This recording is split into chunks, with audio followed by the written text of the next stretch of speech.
Welcome, everybody. Thank you for joining us for our Touchless Repair webinar. With us today, we have lead trainer at AutoTextMe, Craig O'Neill. Hello. We have Mark Seawall, the advisor training director at RLO Training. How's everybody doing? And we have Chris Cloutier, who's the owner of Golden Rule Auto Care in Riley and Wallette, Texas, also the owner of AutoTextMe.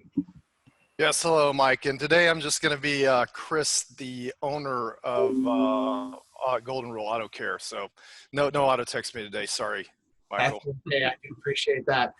We also do have Scott, who will be monitoring our chat section. You'll see his name there across the top of the board.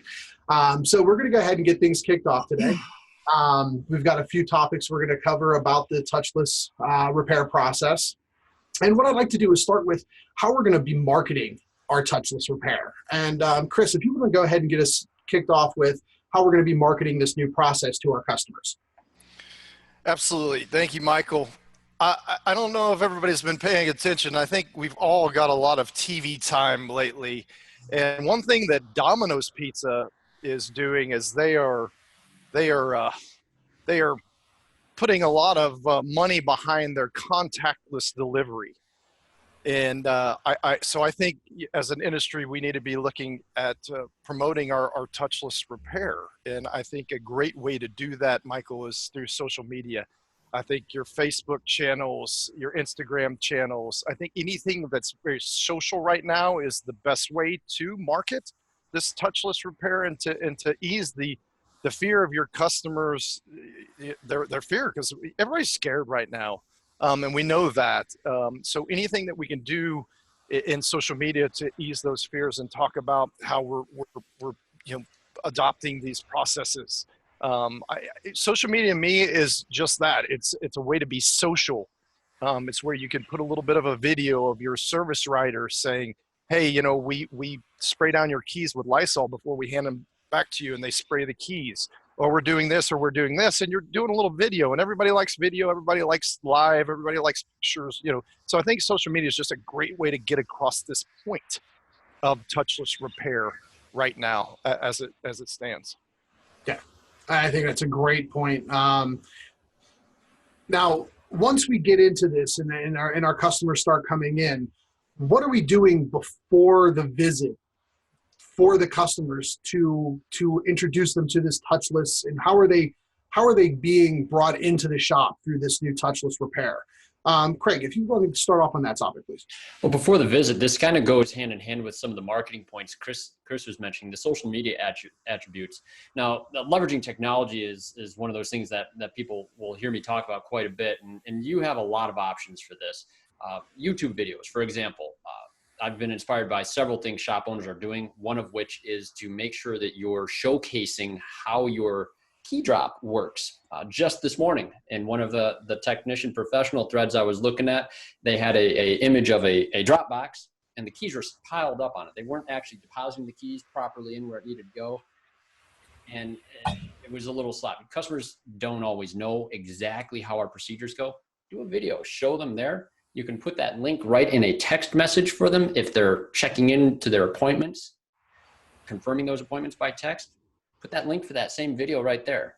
Also use it in your marketing to show people and make sure that you're expressing something that will make them feel comfortable about leaving their car with you. No, hey, Craig, what you were saying is perfect. And this is, to Chris's point about marketing your shop, certainly the shop owner wants to market their shop, but also shop owners, I would encourage your service advisors to be doing little videos of things that they're doing during the day, showing folks that, we are people in the shop. And, quite honestly, right now people they're turning to social media. They're getting, everything from their news on, what's the next thing that's going to be happening with COVID. The governor's statement was just posted to Facebook. Many different political personalities are putting things on Twitter, Facebook, whatever. People are getting their news. They're getting their social interaction from social media. Whereas we can't go and talk to the person at the office or the person at the gas station or the person at the grocery store, wherever. We're talking to people on social media. I'm seeing record things. I've gotten more friend requests on Facebook and Instagram and things like that than I have, I think, in the last year, just because I think people are going on to it more.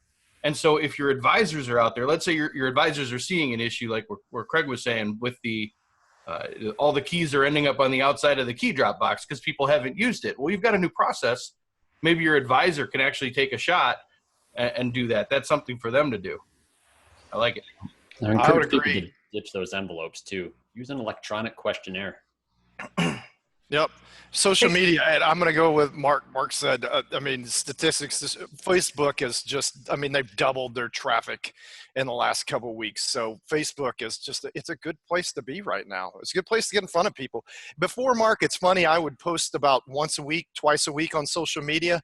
Now we're posting daily, sometimes multiple times a day to get that message out because you know your audience is sitting at home and they are on that Facebook feed all day. No. And this is the time to be in front of folks for sure. Mm-hmm. Like you were saying with the Domino's commercial. I mean, there's lots of Lincoln and Lexus both did the same thing where they were showing a video of somebody dropping off a car to where the person was staying inside at home safe with their children. They essentially threw keys out of the window and but then after there was a very, very small tagline. Oh, by the way, we'll also defer your payments if you buy a new Lincoln. But it was all stuff that we do, right? And so if you can show your customers that you're doing that type of service that Lincoln and Lexus are doing, but you're doing it for their Chevy, I think you'll be in a lot better shape. Nice. Yes. And coming back into that with the actual part of checking in when your customers are not dropping the vehicle off. Craig, what are your thoughts on getting these customers checked in without the drop box, but they're instead of coming into the actual facility and having to hand keys over and have that connection with the person physically? Well, look, I've even been to the dealership for a recall recently, and they come out to a vehicle with tablet in hand, and all the questionnaire and everything is done on that tablet. What I always thought would be nice too is our clients should have a way to self-check in that doesn't even require that person sitting there. The device that they can use is in their pocket already. They can be texted a link or something to that effect and answer the questionnaire right there. Vehicle can be checked in completely without even having to have that face-to-face conversation. Not that we want to forgo all those sort of components. We want to keep that, but some people are going to feel more comfortable with an exchange in that capacity. Cleaning those keys as they come in, all this other stuff. No piece of paper should really have to transfer from one person to another right now. Craig, do I understand right that you on your software you can do that? You can right. You can use that as a kiosk. And so that's pretty cool. Customize your own questionnaire just like you would on your envelope. It's actually probably a little more customizable than an envelope that you have in your Dropbox. And it's very, very, very convenient, especially when you just give somebody the link after they've made that confirmation of an appointment. It's a clean process. I like it. Now, through some other conversations, though, Chris, you brought up something to me earlier today about things you're doing with customers' cars prior to them being worked on that I found very interesting. Can you discuss that with everybody for me?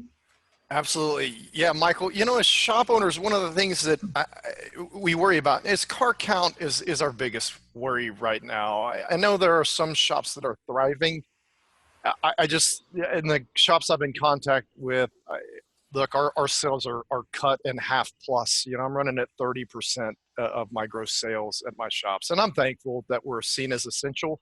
So I'm not going to sit there and knock it because I do have cars coming through. But now the next worry is keeping our staff healthy. And one of the things, we're making sure that we're wearing the gloves and we're wearing the face mask, but then we're doing a pre-QC, and that's having somebody go out to the car and spray it down and wipe it down with the disinfectant and roll down the windows just so we let it sit for 30 minutes to an hour and hopefully kill anything that may or may not be in there. Yeah, the problem is there's so much information. Does this thing live on for days or hours or anything? But anything we can do, like that simple gesture, I think also makes our people feel better as well. But that's one of the things we're doing is a pre-QC now, prepping the car before entering the bays. And correct me if I'm wrong, but this isn't likely a process that's going to stop just when this quarantine is lifted. This is probably going to continue for several months, I would assume. Oh, sure. Absolutely. It's funny, and I'm not going to take credit for this. I actually saw another shop that was doing this and or talked about doing this, and they did it during the flu season. And I thought, that's pretty interesting. And that's actually smart. So next time flu season comes around, we should all start thinking about wiping down the vehicles, because keeping our people healthy is important when our people are the ones who are producing the work. Yeah. So it's pre-QC could be used multiple times, Greg. I think it's something that we should adopt, and even after a couple months, when the flu season comes back around, we use it again. Yeah, and it's a real good idea to make sure that your customers know that you're doing that. Because just that you're doing it is great, but this is the time where your customers right now, they are walking around, and even if they don't want to tell you, they're in a state of fear. They are instantly thinking, even if I'm not going to get sick and I'm okay, and even if I do get sick, I'll be fine, they still don't want to get sick. And so when it all comes down to it, because people are already thinking those questions, address it first.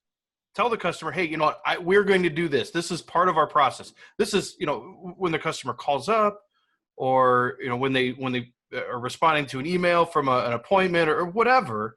But when you have your first initial conversation, just address it. Hey, Mr. Customer, we're going to do this and do this and do this. And this is our process.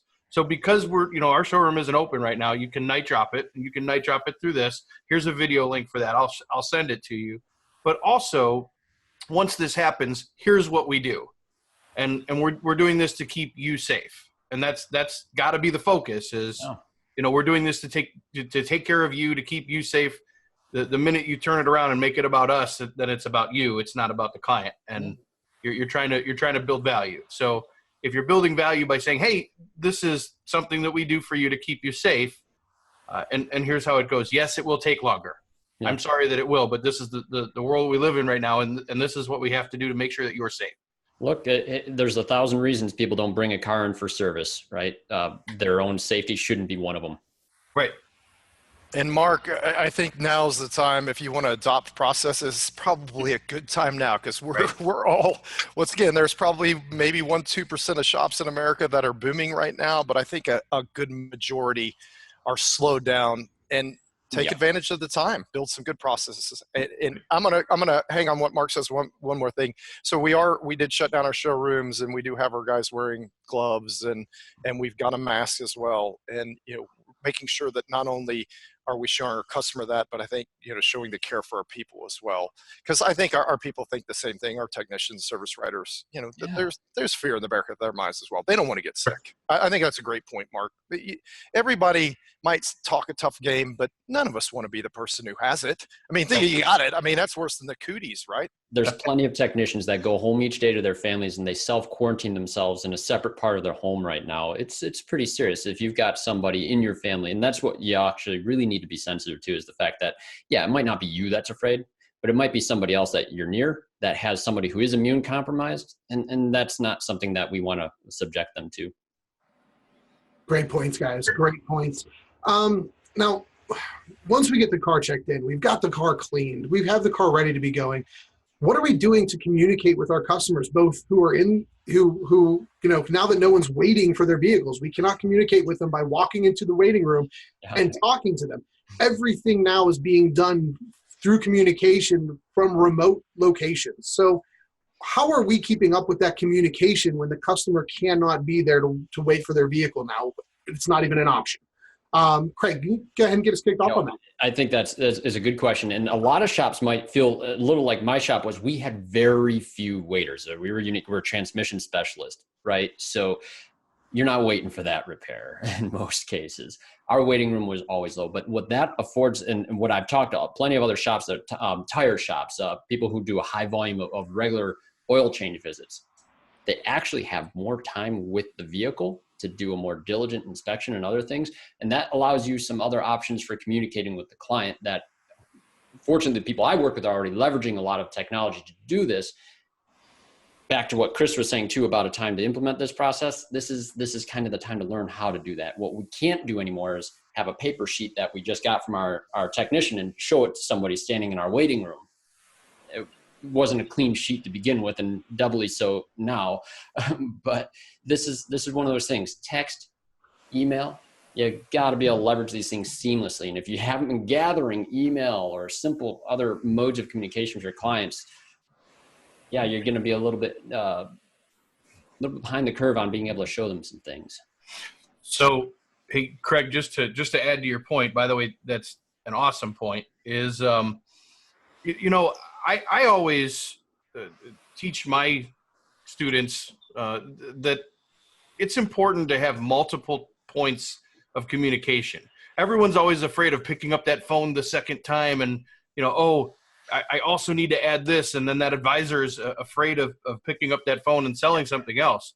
But if you've had regular times where you've communicated something to a customer along a process, that customer they don't care if you're calling them again, because you called them at 10, you called them at 8, you called them at 10, you called them at noon, you called them at 2. And what's really cool, and I didn't know this about your software until today, but I really like how you can set up checkpoints, which kind of goes along with what I teach, where there's a checkpoint of this happens. And then when that happens, you can send somebody. Can you tell me how that works? It was an automated text, right? So it's interesting that there's some service advisors I meet that are actually scared to death of sending an automated update to their client by a text message. But you got to remember, people feel out of touch with our processes on a good day. And right now, not being able to be face-to-face with somebody, it's even more pronounced, being out of touch with that. We want to communicate very cleanly to our clients, and that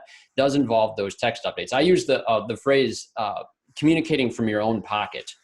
Sometimes I find service advisors will do this. You've heard the phrase selling from your own pocket.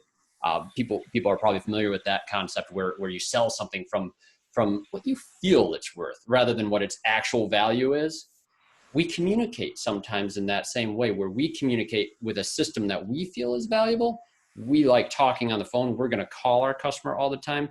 That's not actually a quick and efficient way for us to communicate. Sending a text message, non-invasive for the client, keeps them up to date. They feel very open about communicating back with you. There shouldn't be any objections to a shop that's to texting, or at least offering texting to their clients, especially now. Don't communicate from your own pocket. Go ahead. I'm going to say that, Michael, to your point and to Craig's point, like, think about it. And everybody said this, like, society has now changed. It's changed forever. Zoom is now a verb. Are you going to Zoom? Right. I mean, here we are right now. And of course, we've been working remote for a long time, but a lot of this is going to stick as a new norm. And I would hope that a lot of this remote communication, I hope that shops are going to understand that you're going to change your process, but this is probably going to force a new norm of communication with the people who are now sitting at home, and they are communicating via Zoom and text messages, and because they're not face-to-face. So I think this certainly changes just the mindset of people in general, I would like to add. Yeah, I agree. I absolutely agree. It's, for me, what I see out there is, as long as we tell people that it's going to happen, if we start off the process where we're checking in the client and we say, by the way, you're going to get a text message, that's okay to open it. It's not a virus. Yeah, you're not sending something foreign and unfamiliar. Right. In fact, you're going to get one right now. Yep. Okay, did you get it? Cool. Save my number. I'm going to send this to you. You'll get this. Once you get that, please call me. I still want to talk to you. Mm-hmm. What this does is that, you were saying selling from your own pocket and whatnot. Well, a concept that I teach is a 300% rule. Mm. you know, where 100% of the cars come in, they get an inspection. 100% of the things that we find on that inspection gets estimated. And 100% of those things that we estimate, we present to the customer. And what's really cool about a digital system like yours is you're 100% presenting and you're 100% inspecting.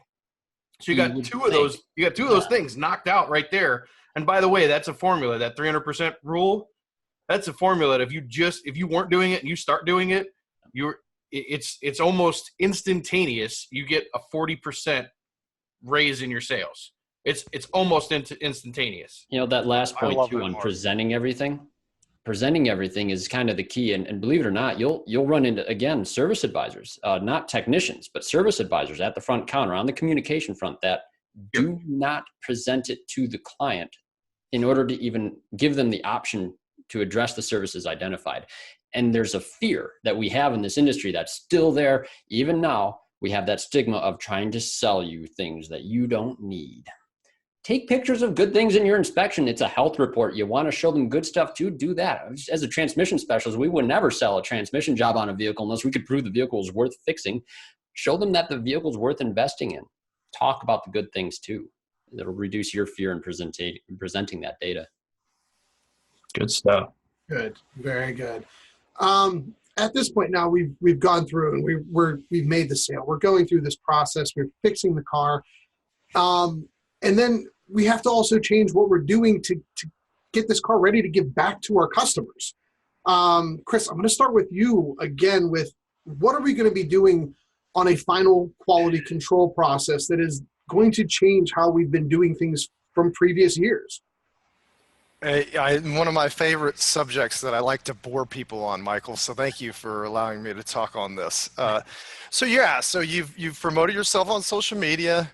You've gotten them convinced that you're doing all the right things. They've brought your car to you. You've been able to have them drop the keys in. You're touchless. You're sending them text message updates. Now the car is completed, 100% touchless, and now you get to final quality control. Final quality control, just making sure that car is returned to somebody in better shape than it came in.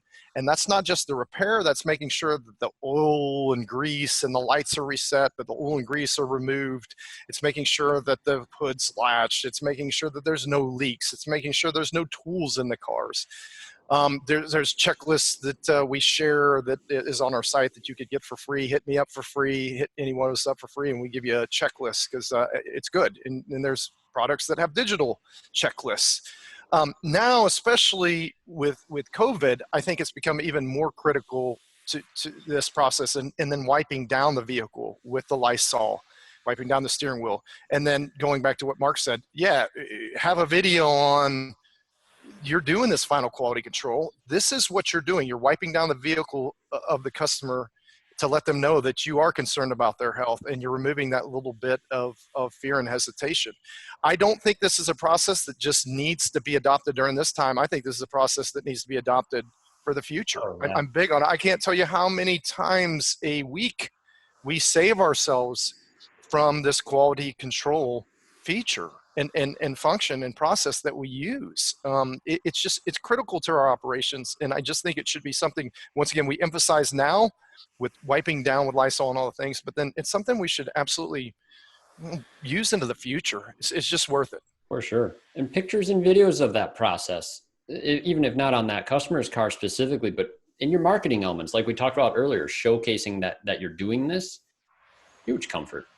I'm going to interject. I mean, even before all this went down, Michael, the customer's car will be pulled up a lot of times in the drive, and our service writer or service manager, the customer gets up and they say, is the car ready? And they go, no, hold on. I got to go wipe it down real quick and go check and make sure everything was done. And the customer goes, what? You guys do quality? That's unheard of. And it's just a selling benefit. It's just something that people absolutely appreciate. I think even once again, outside of these times, but especially now during these times. Chris, and one of the concepts that we teach, right? Everybody's heard of the 3 C's, right? Well, there's a 4th C that nobody really talks about, and it's that confirmation. And when we teach the 3 C's, we actually teach it as 4. And, you know, so when you're documenting your things, it's, of course, the original concern, the cause, the correction, and then just a little note that says that we confirmed everything was all done. Yeah. Especially right now. Yes. Gosh, take a video of your people cleaning things up. Now, in my shop, every time we did an oil service, because I bought one engine, I only bought one engine in my life. And so I would go and, like, it was part of the deal. You did an oil service. I checked the dipstick. I made sure that there was, you know, all it takes is one, right? All it takes is one. Happened to all of us. Yeah. But and so that's where I came up with that concept of, you know, confirming things afterwards, or quality verification, like what you call them in your software. But I mean, it's that. Yeah. That's what we need to do, and especially right now, take a video of you wiping down everything on the car, getting everything all set, because in many customers' minds right now, that's the last step. You know, whereas yours is a final road test, and okay, that's good and go and all that. Well, right now, there's another last step. So. Now, final quality control isn't just about technical proficiency, which is where we tend to focus our energies a lot, is on making sure the procedure was done accurately. And the customers assume that part is done, and they don't generally judge us on how well we torque each manifold bolt on and everything. They care about the condition of the car and the element of the car that they see and feel. By documenting the process for the final quality control electronically, that confirmation point that Mark made, that becomes something that is easily sorted and reported as well. And that's one of the things I do work with shops to try to do, is define that process. I like to start by asking how many shops actually do have a process in place that they've defined. It's about 2 or 3% of shops out there that actually have a specific written process for their final evaluations of a vehicle. This is a great time to sit and define that for your shop, electronically or otherwise. There's this term that gets thrown around a lot, and I don't like it because it comes from corporate America, and it's you got to slow down to speed up. And we're slow now, so you don't have to worry about slowing down to speed up. Yeah. But I think it does make sense. Quality control is one of those things that gets pushed back on a lot when shops do get busy, because they say, well, we're just too busy. And my argument to that is, wow, you would rather lose that existing customer than have to go buy that new one? After 5 times of their oil light not being reset, they're not coming back, because you're going to be incompetent at some point in time. You got 5 out of them? Wow. Yeah. No, I was in a Toastmasters meeting. I actually gave a presentation on a final quality control class that I was putting together. And that literally came out. The guy goes, yeah, after the 5th time of the dealership not resetting my oil light, I stopped going to him. And I was like, wow, it took you 5 times. That's amazing. Because he's like, it's a dealership. They don't make mistakes. And I'm like, they made a mistake 5 times. I wish our clients gave us 5. Right. And guys, right now, I do want to take just a quick second, and I do want to remind everyone, if you do have any questions, please feel free to ask them in the Q&A tab on the bottom of the screen, and we will be answering these questions at the end of the webinar. And I am going to get into one more point here, guys, and I do want to get into the pickup, the drop off, and more focusing on the pickup. We kind of hit on the drop off, but not only that, but also, how are we transacting? How are we doing the transactions with the money at this point? I mean, money is one of the dirtiest things we can possibly touch. So how are we making this a safe and clean environment to get our customers to pay and pick up their cars? I'm going to go ahead. Actually, Mark, I'm going to start with you on this one. Good. Well, I would say that, one of the best things to do is, certainly at my shop, I would have to take a credit card over the phone, but I know there's lots of different things that are out there now where you can, either, you'll have some websites will have, or on your website, you can have you take credit cards on your website. I understand that your software does that, where text to pay. Text to pay, is that what it's called? Okay. And so, yeah, there's lots of different ways. I would say don't take money right now. Like, don't take cash. Because, Mike, to your point, it is pretty dirty stuff. And, there's really no way to tell exactly what was happening with that before or whatnot. But I would absolutely, I would try to figure out how to be cashless as well as being touchless. Chris, what's your take on that? Thank you, Mark. Yeah, I'm trying to think like a cool Prince, thing like, text to pay, but it's not very good. So I'm huge on text to pay. So ever since like our shop started to, embark on this whole touchless journey with a customer, which started years ago, I want to make sure that we have the ability to, to keep our customer community up to date with text messaging or email or phone if they wanted it, and be able to send that digital inspection. The thing that pained me was that last piece is, you'd have this whole touchless process with a customer, and then the last thing was, hey, I would love to pay for it. Could you send me a link? And we'd always have to text back and say, no, could you give us a call? And it's just another inconvenience. I mean, you don't think of phone calls that much because your customers love it when you call when they talk to you on the phone. And some customers actually do love it when you talk to them on the phone. But your business guy who's busy all day long, he doesn't have time for it. He wants a link. He wants it quick. He wants to be done. Or your businesswoman, they want it quick. They want it to be done. So I think text to pay is just an easy, quick way and a convenient way to provide payment to your customer, especially now. Yeah.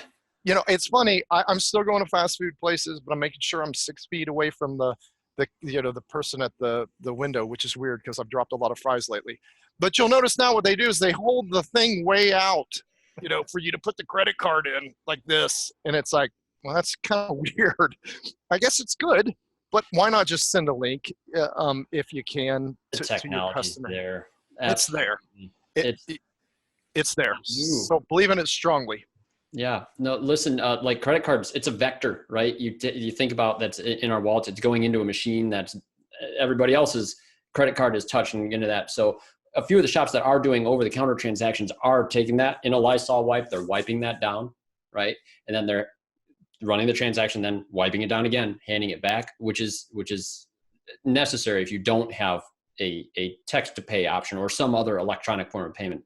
This text to pay thing, I have to emphasize, there's one conversation I don't miss with my clients. It's having them read me 16 characters over the phone with an expiration date and a code and confirming a zip code. It's not a really meaningful conversation. And half the time, I'm pretty sure they were driving while they were trying to get their wallet out and try to give me that data while I'm on the phone with them so I can punch it in my key.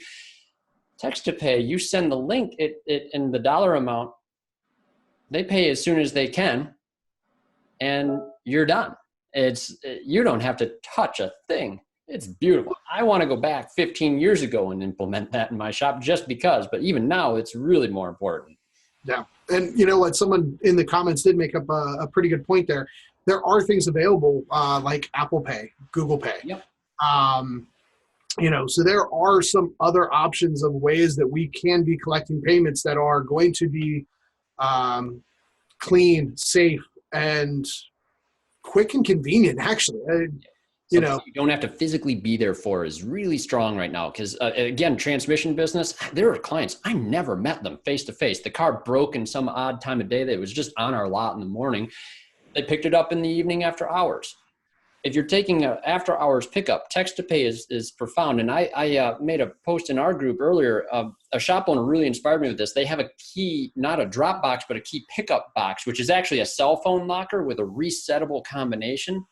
And so you can reset the combination for each of these 6 different boxes in there and put the keys in the proper one. Let's say you finally secure payment and it's 10 o'clock at night and you get the notification at home. You simply text back the customer which compartment their key is in with the combination. Everything's set. You didn't even have to be at the shop physically to do this. Our virtual service advisors, if you do have somebody self-quarantine handling a lot of this stuff for you from their home office, which is definitely possible when you're leveraging technology, you can take payment all day.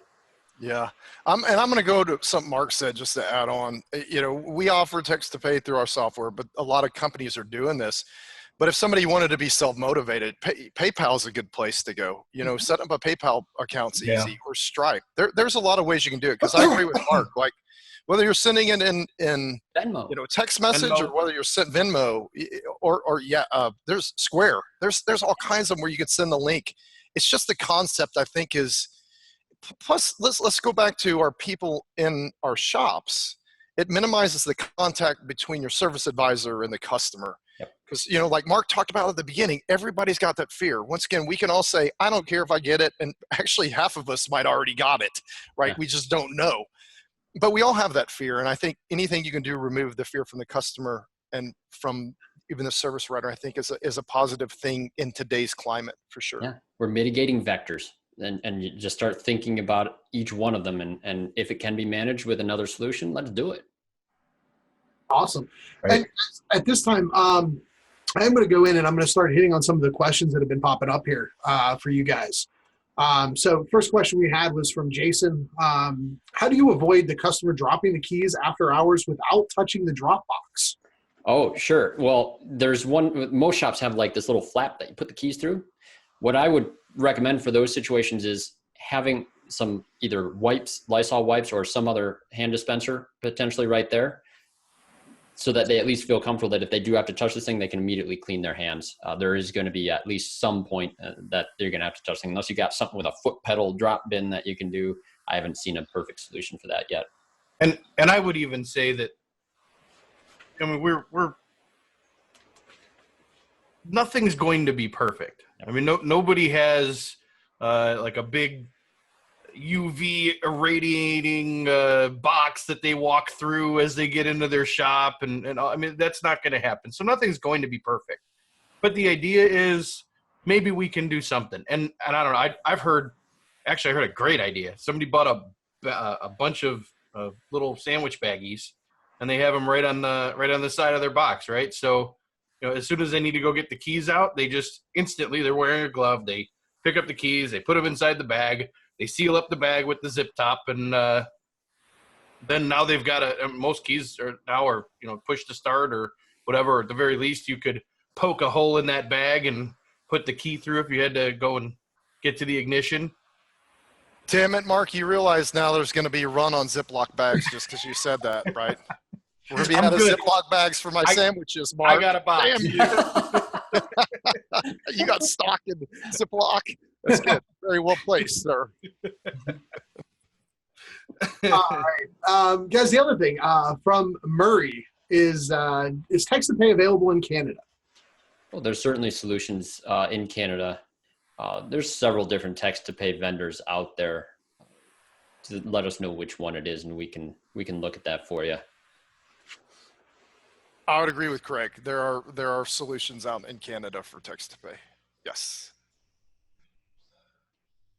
And we did have a question about the fees, and I do know right now that with the fees when it comes to the text to pay, that would be going through the vendor to discuss the fees directly with them. We don't deal with the fees from anyone on the panel right now. Right. One interesting thing though on that, Mike, is that related to the fees question, it is different with each vendor. The cool thing with text to pay is you don't need to replace your current credit card processor in order to do it. It's actually something that can be, it's just another credit card processor that would ding you for your transactions, of course, to some capacity. It's generally very comparable, but there's that convenience measure that makes whatever that is rather moot. Thank you, Craig. And I'm going to add on to that too. So if you do go with a PayPal or a Stripe or one of the other ones, watch out because they are a little bit higher than your typical payment processors. Did not know that. Counter. Yeah, they run about an average, I think 3% or 2.75, and your counter is probably going to run between 1.5 to 2. So it feels like a free option is not. Nothing's free. No. There's no such thing as a free lunch. Unless I'm taking a lunch, and then it's free because we're going to probably drink water and eat crackers.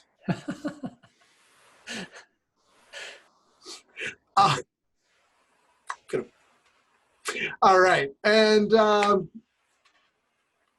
last question I got from Shalina is what do you use for pre-check questionnaire?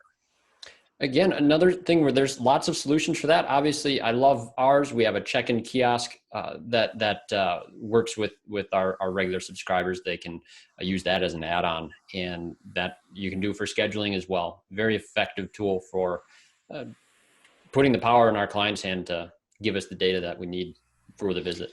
And that's configurable, Michael. So I use, as a scheduler, and you get to set up your own questions So we ask questions like, is there any concern that you'd like for us to look at? Are there any noises that we need to be aware of? Or are you a first-time customer if they're a first-time customer? And then there's a checkbox as well on one of the other pages that you can set up can jobs. So they can check off, hey, I want an oil change. I want a state inspection. I want a brake check.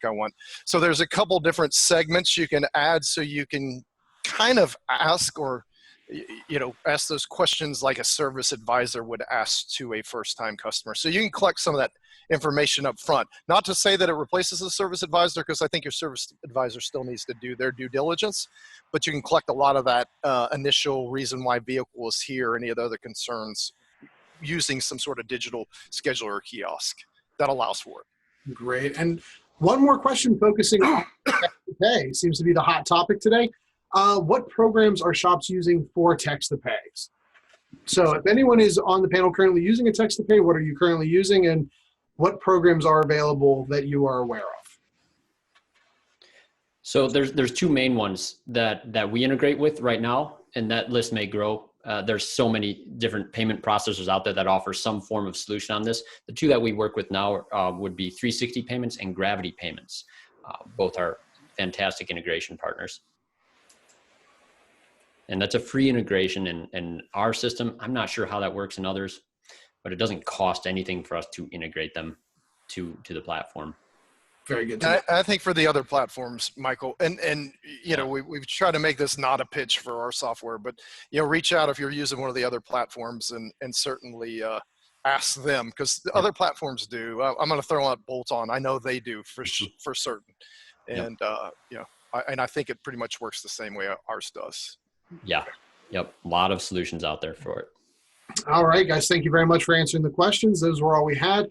I do want to hit on our polls that we've been having here. The first poll we had up was when did we notice the change in volume of work? And it looked like the big winner was mid-March with 39%, showing when most of the shops started seeing the notice in the decline, followed up by end of March was the next one there with around 17%.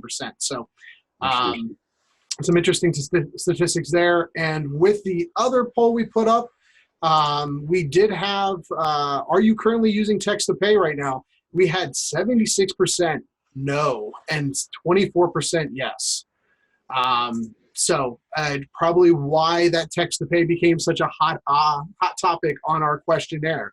And right now, what I'd like to do is kick it over to the panel for any closing statements. Yeah, I'll go ahead and start. I just want to make my point again that remember, we're forever changed, I think, as a society in the way that we're going to do things. Once again, Zoom has become a verb. That they've made it when you're like Google, and are you Googling things? Or like Coke, when everybody called Pepsi, Sprite, Dr. Pepper, Coke, they became the word for pop or soda.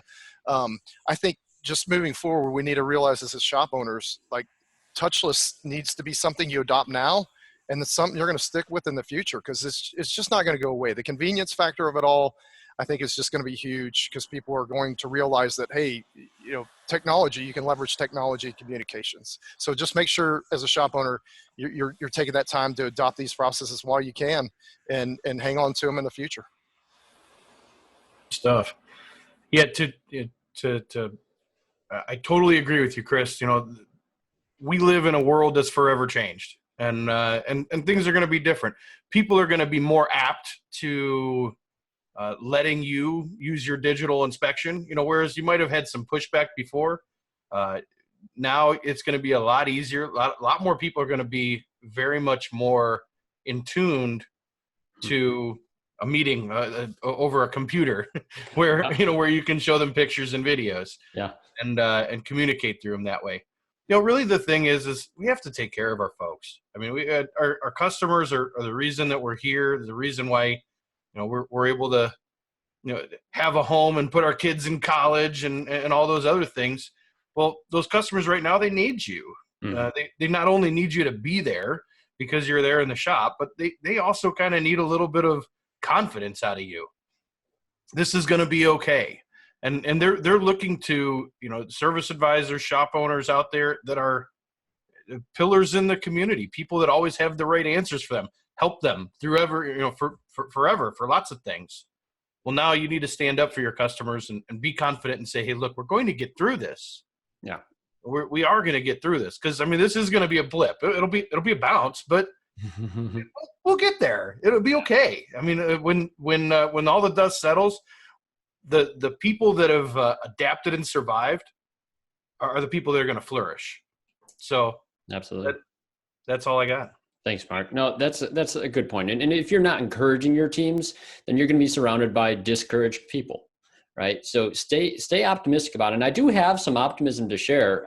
When we sent out registrations for this webinar, we asked two other questions. We asked the status of the shop, of whether they're open or closed or partially or whatnot. And we also asked how touchless their current processes are. Interestingly, I expected more shops to be closed than what we saw. We only saw actually 3 shops of the registrants that are closed. All of the rest of them, half and half on being open and fully staffed, or whether they're open and partially staffed. And the partially staffed stuff is for a lot of reasons, like even self-quarantined employees, as opposed to just layoffs or anything like that. The other interesting thing is that the people that joined the registration process, about half of them are mostly touchless, is what they said. And then the other half said partly. Only, again, 3 people said completely. And we had only 3 others that said not at all.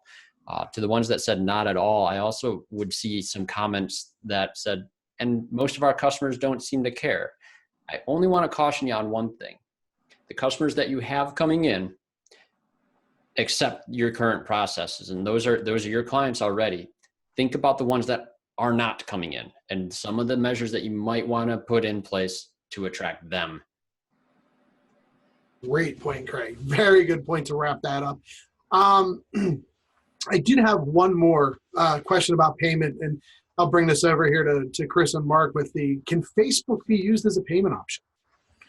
I am not very familiar with Facebook paying, but I do know that there is an option to pay people through Facebook, and I never thought about how that would be used in this instance. I didn't know if anyone else had an opinion, but I thought it was a pretty good question that came through from Cynthia. That's a great question. So yeah, let us know. Send us an email, because we probably all want to know. That's a good question. Yeah, I would say that the only thing that I know about it is like we were talking before, like, you know, Venmo and PayPal and Facebook and Apple Pay and Google Pay and all of those. That's like adding another vendor to your credit card vendor. Yeah. And, you know, anytime you start to do that, you change the amount of volume that you get a volume discount at your shop. You know, so however much dollars go through it is what your percentage ends up being. And really so you don't want to spread that apart too much. Yep. Very good point, Mark. All right. Well, guys, I'd like to thank everyone for joining us for our webinar today. I think we've made a lot of very good points. I'd like to thank Craig, Mark, and Chris for joining us today and giving us their insight. I'd like everyone to return to their regularly scheduled programming. Hey, and thank you, Michael. We appreciate Thanks, everybody. You guys. Appreciate it. Stay safe out there. Yeah, see you, everyone.